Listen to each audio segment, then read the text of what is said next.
नमस्कार दोस्तों आज हम सुनते हैं गुरुवार व्रत की कथा। गुरुवार भगवान बृहस्पति देव की कथा सुनने से भगवान भरते हैं घर के भंडार, मिलती है सुख समृद्धि और होती है सभी मनोकामना पूरी। तो चलिए गुरुवार व्रत की कथा शुरू करते हैं। प्राचीन काल की बात है, किसी राज्य में एक बड़ा प्रतापी और दानी राजा राज करता था। वह प्रत्येक गुरुवार को व्रत रखता एवं भूखे और गरीबों को दान देकर पुण्य प्राप्त करता था। परंतु ये बात उसकी रानी को अच्छी नहीं लगती थी। वह ना तो व्रत करती थी, ना ही किसी को एक भी पैसा दान में देती थी और राजा को भी ऐसा करने से मना करती थी। एक समय की बात है, राजा शिकार खेलने के लिए वन चले गए थे। घर पर रानी और दासी थी। उसी समय गुरु बृहस्पति देव साधु का रूप धारण कर राजा के दरवाजे पर भिक्षा मांगने आए। साधु ने जब रानी से भिक्षा मांगी तो वह कहने लगी, हे साधु महाराज, मैं इस दान और पुण्य से तंग आ गई हूँ। आप कोई ऐसा उपाय बताएं जिससे कि सारा धन नष्ट हो जाए और मैं आराम से रह सकूं। बृहस्पति देव ने कहा, हे देवी, तुम बड़ी विचित्र हो। संतान और धन से कोई दुखी नहीं होता है। अगर अधिक धन है तो इसे शुभ कार्यों में लगाओ, कुंवारी कन्याओं का विवाह कराओ, विद्यालय और बाग बगीचे का निर्माण कराओ, जिससे तुम्हारे दोनों लोग सुधरे। परंतु साधु की इन बातों से रानी को खुशी नहीं हुई। उसने कहा कि मुझे ऐसे धन की आवश्यकता नहीं है जिसे मैं दान दूं और जिसे संभालने में मेरा सारा समय नष्ट हो जाए। तब साधु ने कहा, यदि तुम्हारी ऐसी इच्छा है तो मैं जैसा तुम्हें बताता हूँ तुम वैसा ही करना। गुरुवार के दिन तुम घर को गोबर से लीपना, अपने केशों को पीली मिट्टी से धोना, केशों को धोते समय स्नान करना, राजा से हजामत बनाने को कहना, भोजन में मांस मदिरा खाना, कपड़ा धोबी के यहाँ धुलने डालना। इस प्रकार 7 बृहस्पतिवार करने से तुम्हारा धन नष्ट हो जाएगा। इतना कहकर साधु रूपी बृहस्पति देव अंतर्ध्यान हो गए। साधु के अनुसार कई बातों को पूरा करते हुए रानी को केवल 3 बृहस्पतिवार ही बीते थे कि उसकी समस्त धन संपत्ति नष्ट हो गई।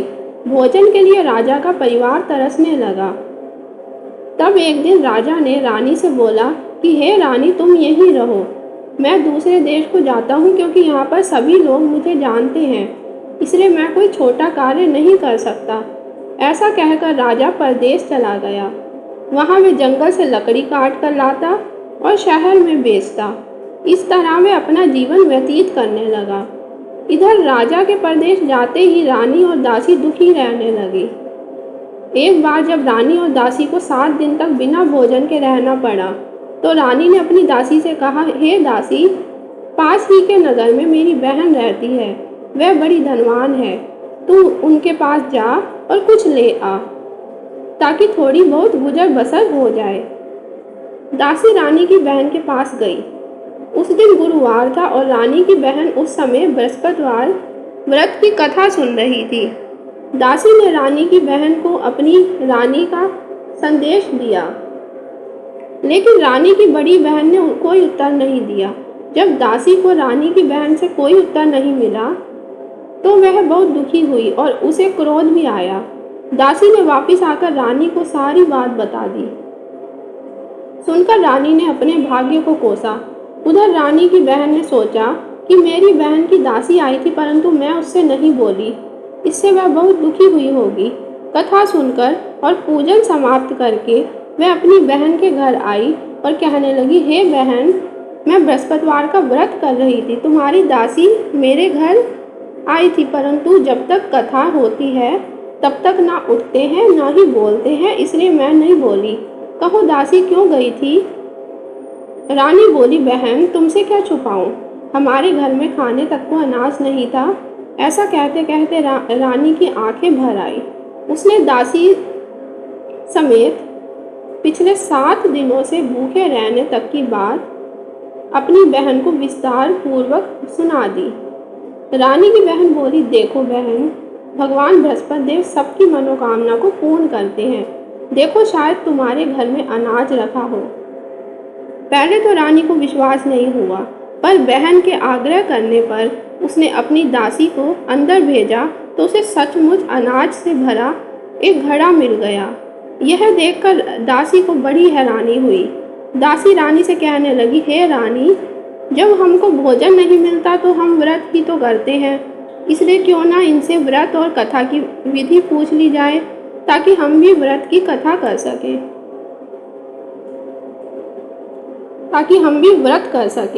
तब रानी ने अपनी बहन से बृहस्पतिवार व्रत के बारे में पूछा। उसकी बहन ने बताया, बृहस्पतिवार के व्रत में चने की दाल और मुनक्का से विष्णु भगवान का केले की जड़ में पूजन करें तथा दीपक जलाएं, व्रत कथा सुने और पीला भोजन ही करें, इससे बृहस्पति देव प्रसन्न होते हैं। व्रत और पूजन विधि बताकर रानी की बहन अपने घर को लौट गई। 7 दिन के बाद जब गुरुवार आया तो रानी और दासी ने व्रत रखा। घुड़साल में जाकर चना और गुड़ लेकर आई, फिर उससे केले की जड़ तथा विष्णु भगवान का पूजन किया। अब पीला भोजन कहाँ से आए, इस बात को लेकर दोनों बहुत दुखी थी। क्योंकि उन्होंने व्रत रखा था इसलिए बृहस्पति देव उनसे प्रसन्न थे, इसलिए वह एक साधारण व्यक्ति का रूप धारण कर 2 थालों में सुंदर पीला भोजन दासी को दे गए। भोजन पाकर दासी प्रसन्न हुई और फिर रानी के साथ मिलकर भोजन ग्रहण किया। उसके बाद वह सभी गुरुवार को व्रत और पूजन करने लगी। बृहस्पति भगवान कृपा से उनके पास फिर से धन संपत्ति आ गई, परंतु रानी फिर से पहले की तरह आलस्य करने लगी। तब दासी बोली, देखो रानी, तुम पहले भी इस प्रकार आलस्य करती थी, तुम्हें धन रखने में कष्ट होता था, इस कारण सभी धन नष्ट हो गया, और जब भगवान बृहस्पति देव की कृपा से धन मिला है तो तुम फिर से आलस्य कर रही हो।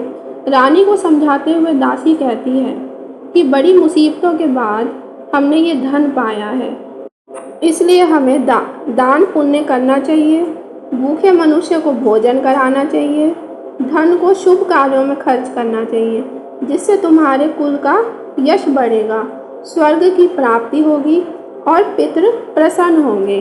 दासी की बात मानकर रानी अपना धन शुभ कार्यों में खर्च करने लगी, जिससे पूरे नगर में उसका यश फैलने लगा।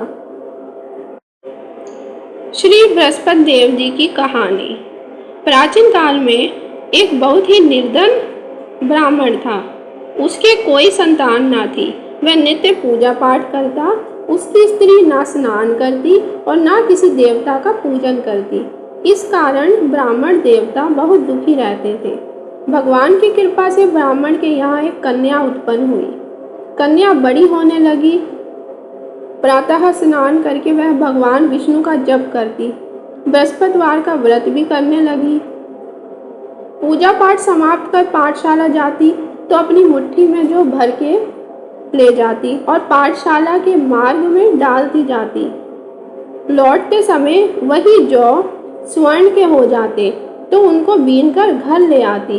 एक दिन वह बालिका सूप में उन सोने के जौ को फटक कर साफ कर रही थी। तभी उसकी माँ ने देख लिया और कहा कि हे बेटी, सोने के जौ को फटकने के लिए सोने का सूप ही होना चाहिए। दूसरे दिन गुरुवार था। कन्या ने व्रत रखा और बृहस्पति देव से सोने का सूप देने की प्रार्थना की।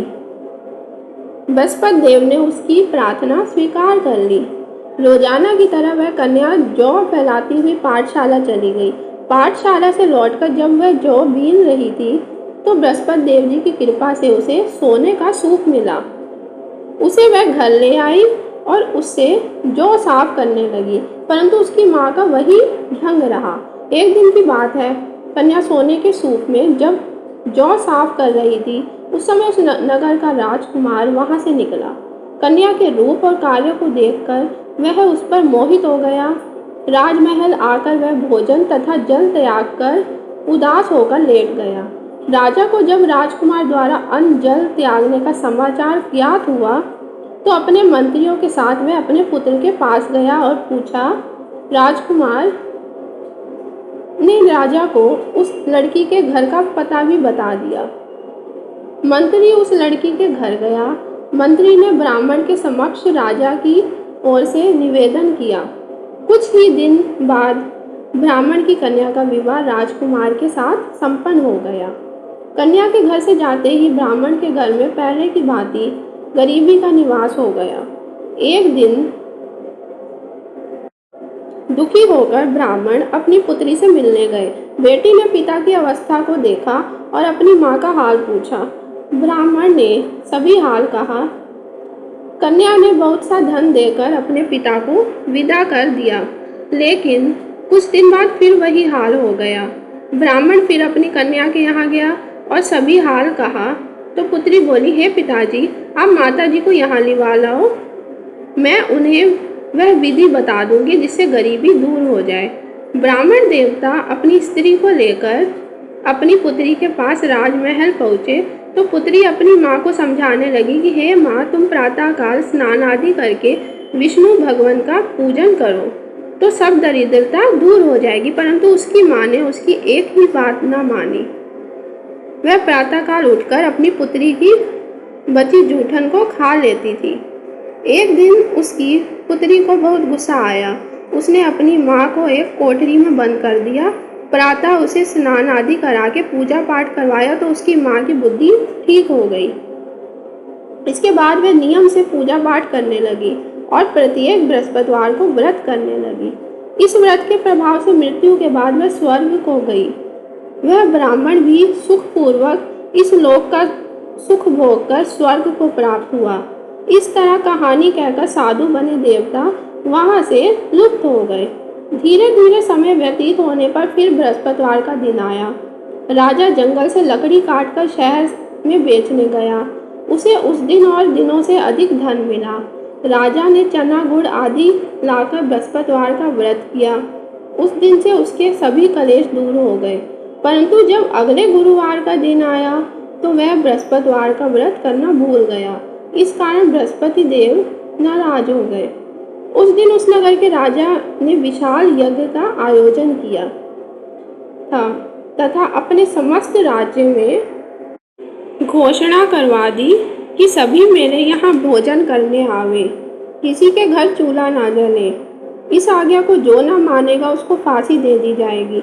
राजा की आज्ञा अनुसार राज्य के सभी वासी राजा के भोज में सम्मिलित हुए, लेकिन लक्कड़हारा कुछ देर में पहुंचा, इसलिए राजा उसको अपने साथ महल ले गए।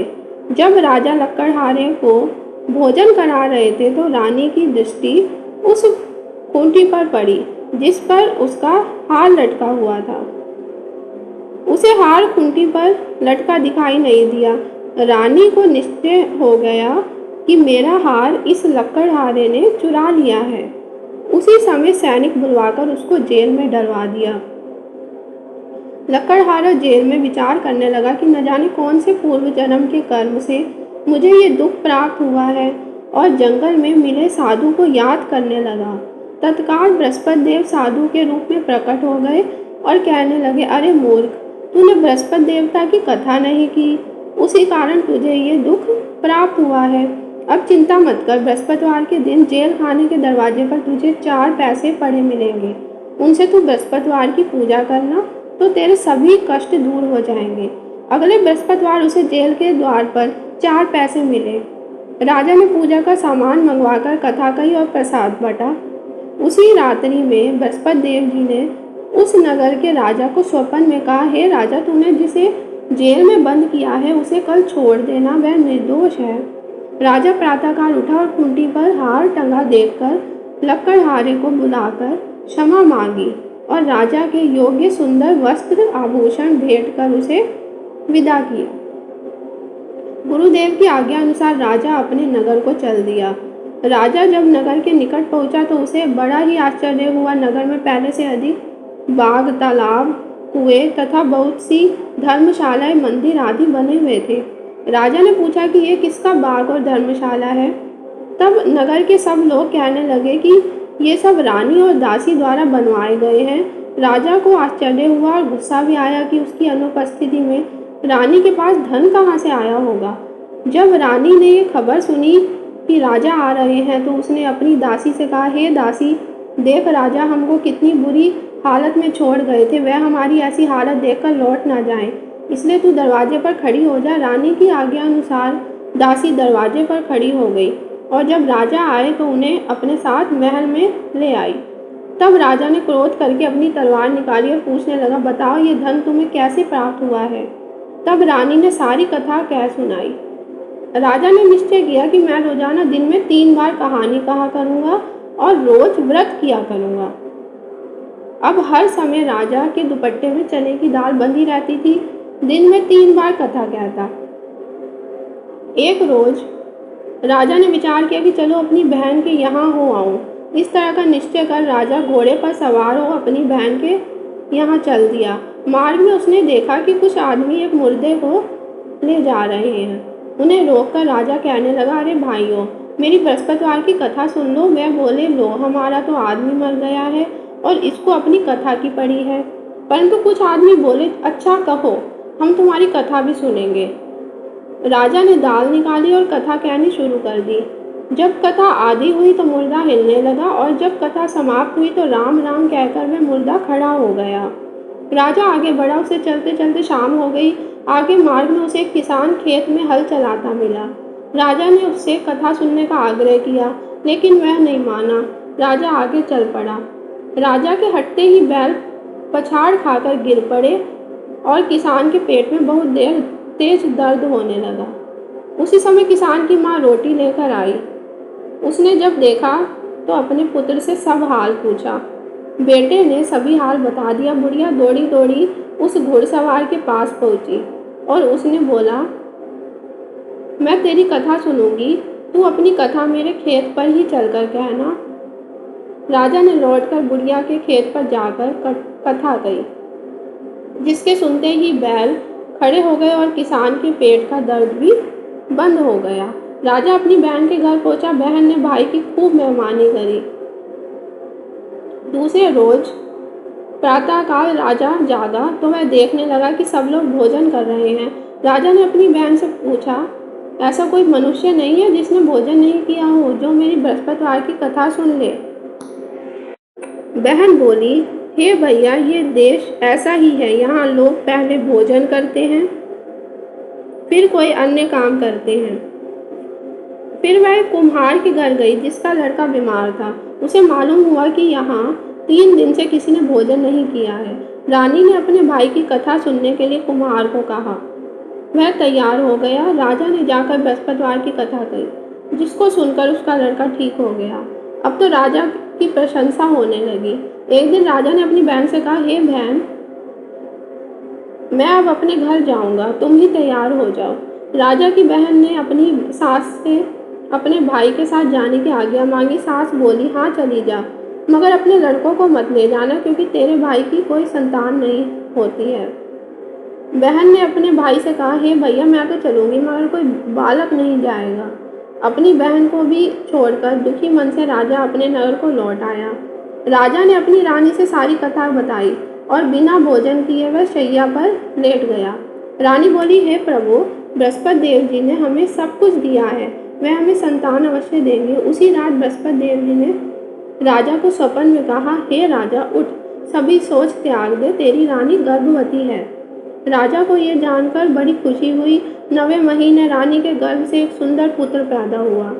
तब राजा बोला, हे रानी, स्त्री बिना भोजन के रह सकती, परंतु बिना कहे नहीं रह सकती। जब मेरी बहन आए तो तुम उससे कुछ मत कहना। रानी ने हाँ कर दी।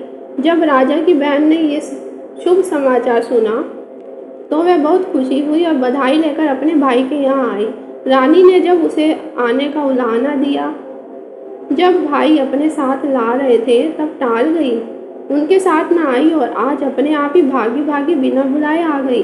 तो राजा की बहन बोली, भाई, मैं इस प्रकार न कहती तो तुम्हारे घर औलाद कैसे होती? बृहस्पति देव जी सभी मनोकामनाएं पूर्ण करते हैं। जो सद्भावना पूर्वक बृहस्पतिवार का व्रत करते हैं, कथा पढ़ते हैं तथा सुनते हैं और दूसरों को सुनाते हैं, बृहस्पति देव जी सभी मनोकामना उनकी पूरी करते हैं, सदैव रक्षा करते हैं। जो संसार में सद्भावना से गुरुदेव का पूजन एवं व्रत सच्चे हृदय से करते हैं, उनकी सभी मनोकामनाएं वैसे ही पूर्ण होती हैं। जैसी सच्ची भावना से रानी और राजा ने बृहस्पति देव जी की कथा का गुणगान किया है, तो उनकी सभी इच्छाएं बृहस्पति देव जी ने पूर्ण की। अनजाने में भी बृहस्पति देव जी की उपेक्षा ना करें, ऐसा करने से सुख शांति नष्ट हो जाती है। इसलिए सबको कथा सुनने के बाद प्रसाद लेकर जाना चाहिए, हृदय से उनका मनन करते हुए जयकारा बोलना चाहिए। तो दोस्तों, ये थी बृहस्पति देव जी की कथा। वीडियो अच्छी लगे तो ज़्यादा से ज़्यादा प्लीज़ लाइक कीजिए, शेयर कीजिए और मेरा यूट्यूब चैनल सब्सक्राइब कीजिए। आप मुझे इंस्टाग्राम, फेसबुक, यूट्यूब पर भी फॉलो कर सकते हैं। Thank you.